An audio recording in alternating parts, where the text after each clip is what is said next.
Now let us discuss next topic, which is very important, which is about laws of forces.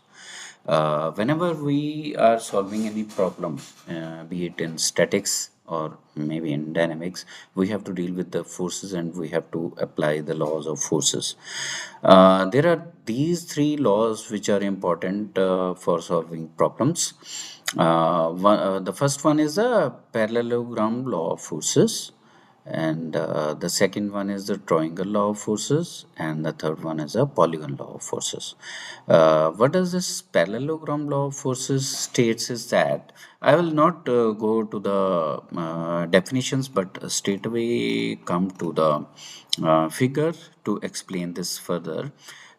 Suppose you are having two forces. The one force is this P force, which is being applied along line OA, or represented by vector OA, and there is another force which is acting along this OB, which is the Q force, and the included angle between the two is theta, which is shown over here.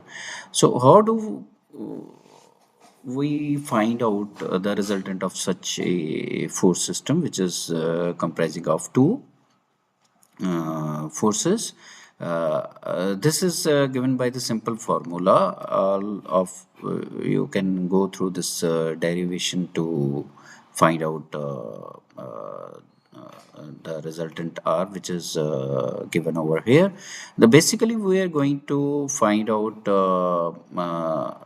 the value of this OC, which is this one, by taking the this triangle ODC. Okay, and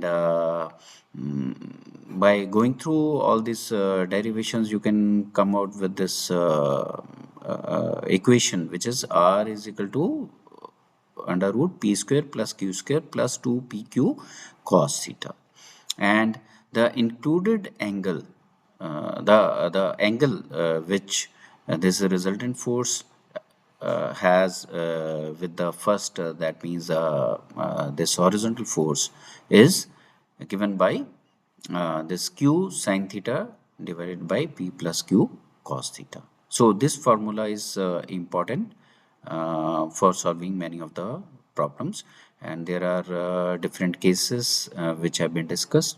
If theta is equal to 0 degree, then the resultant will be p plus q. If theta is 90 degree, it becomes simply a right angle triangle, so this is one. And if theta is 180 degree, means the q force is acting opposite to this p force, that means it is in this direction. Then this is simply p minus q, and in rest of the cases this formula will apply, or this formula you can use even in these cases also. And the second law of forces law is the triangle law of forces.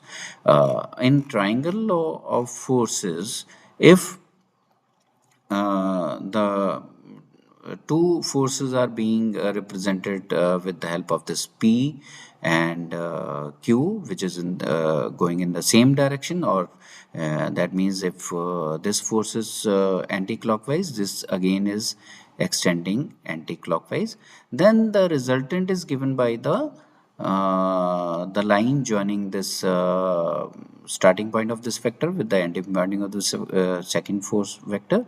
And in this case, the direction of this resultant force is opposite to the direction of these two forces. That means if these P and Q are anti-clockwise, this will be R will be clockwise, as you can see in this figure it is there.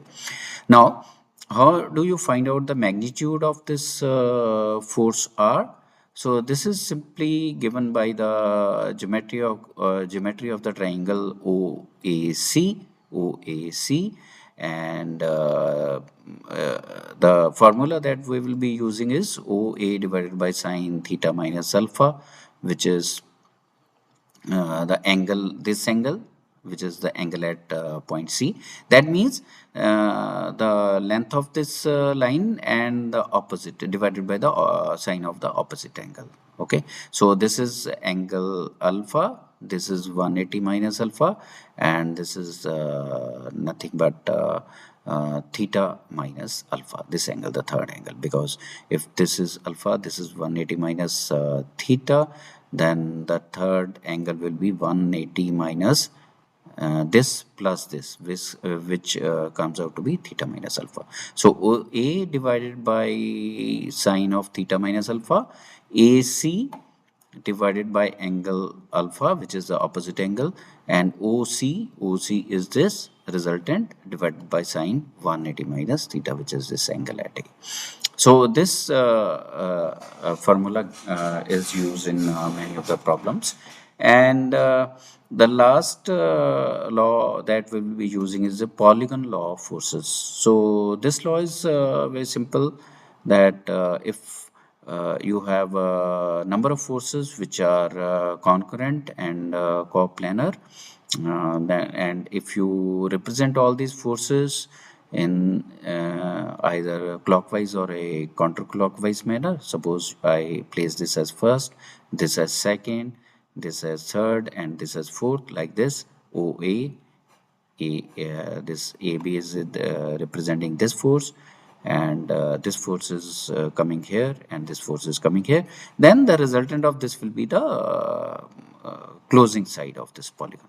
So this is but many of these kinds of problems we can also solve by taking the components of the forces along the horizontal direction as well as along the vertical direction, because we are dealing with the